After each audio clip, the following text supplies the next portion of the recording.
میرا اپارٹمنٹ شروع سے تو میرے لیے سکون کا باعث رہا تھا، لیکن اب کچھ بے چینی ہونا شروع ہو گئی تھی۔ یہ اب میرے لیے ڈراونا خواب بنتا جا رہا تھا۔ عجیب و غریب واقعات روزمرہ کے معمول بن چکے تھے۔ رات کے آخری پہر میں مجھے روز ہی سرگوشیاں سنائی دیتی تھیں اور چیزیں اپنے آپ ادھر سے ادھر ہو جایا کرتی تھیں۔ میں نے اب سوچ لیا تھا کہ اس بات کی حقیقت کو جانوں کہ آخر کیا ماجرا ہے۔ ایک شام میں نے لائٹس آف کر کے گھپ اندھیرا کر لیا تھا اور انتظار کیا کہ اب وہ جو بھی ہے میرے سامنے ضرور آئے گا۔ اب کچھ وقت گزر جانے کے بعد مجھے وہی سرگوشیاں سنائی دیں اور ہلکے ہلکے اب تیز ہو رہی تھیں۔ اچانک میرے کمرے میں جلتی ایک موم بتی بھی بجھ گئی اور اب جو رہی صحیح روشنی تھی وہ بھی اندھیرے میں چھا گئی۔ میں نے اب اپنے قریب ایک موجودگی محسوس کی۔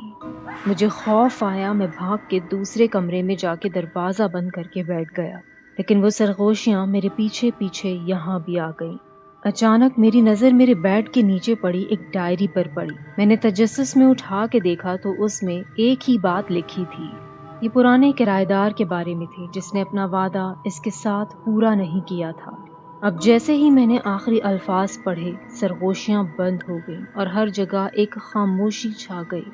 آخری الفاظ یہی تھے، اب تمہاری باری ہے وعدے کو برقرار رکھنے کی۔